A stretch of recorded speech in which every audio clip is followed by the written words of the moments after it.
upper body injury that's totally unrelated to the earlier injury, and it looks like he'll be out anywhere from what I've been told 10 days to 2 weeks. What happened? We got hurt in the game the other night. Okay, but it's I said it's upper body. I'm not get into specifics. He got hurt in the first penalty kill.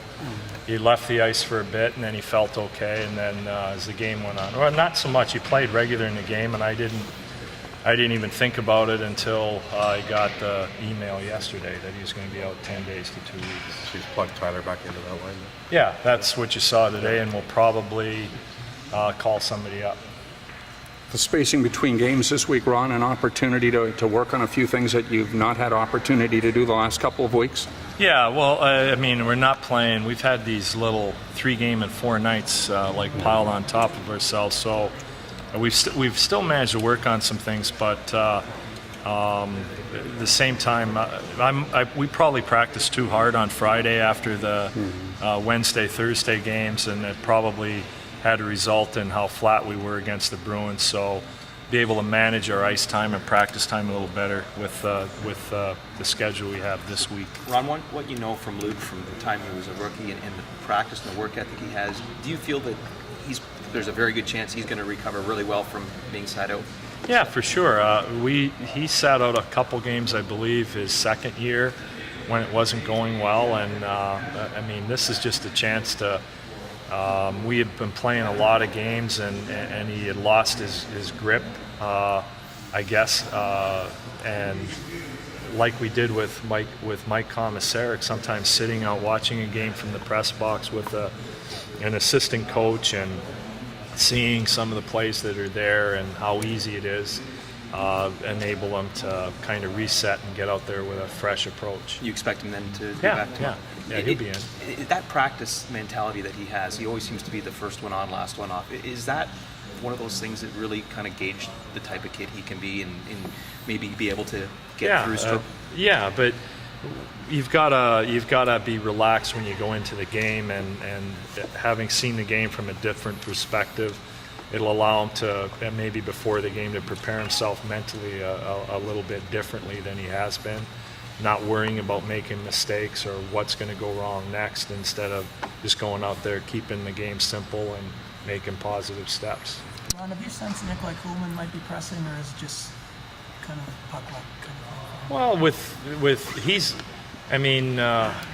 he's going to press at times, but I think it has more to do with puck luck than anything. That line over the last 5 or 6 games has scored a lot of goals and played really well, so I'm not overly concerned. And he's like any other guy who scores in this league. They have their downs where the puck doesn't go in the net, and then suddenly, like Clark MacArthur, in 4 or 5 games you've got 6 goals when it didn't look like he'd ever score again. And that's kind of the same with Cooley or any player for that matter. The players all say that, or for most of them, Ron, that the day after a game like Saturday, they try to forget about it Sunday, clear their heads a bit. What's it like for a head coach after a game like that the next day?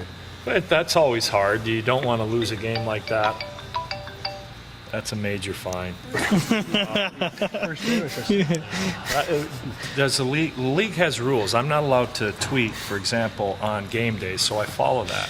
Shouldn't the league have a rule for media that your phone can't go off and be a distraction? Agreed. Yeah, you can. You can turn it off. It's supposed to turn be your off. ringer off. Well, yeah. Oh, there it goes. There you go. Now it'll vibrate. Where were we? Talking about Dave Schultz. Dave Schultz. Oh, how you feel? No, you don't feel good, but you try to. I went to a movie. I rented a movie and did some reading, and that's basically what I did yesterday. Had an interview with Chris Simpson, and other than that, I tried to not think too much about the game. What'd you see? I didn't see it. Oh, what movie did I see? The Way. And then at night I rented Margin Call. That's a really good movie. And unfortunately, I'm reading Aftershock, so now I'm terrified about my money. They're the same authors who predicted the last recession and all the bubbles popping, and there's 2 big bubbles that are yet to pop if anybody's read it. I would suggest you don't, because you'll be spooky. depressed before the depression hits. See, if you make no money like us, you don't have to worry about it. Well, everybody gets thrown in there, as to why the it's an interesting read. I was an economic major in school, so it's not like I remember much of the stuff, but it's interesting to me anyway, the indicators and why things go the way they go. Ron, both of your goalies today were taking responsibility for the power play or the penalty kill on their own, saying that, I know our penalty kill's not good, but we're the last line of defense. We need to make the saves.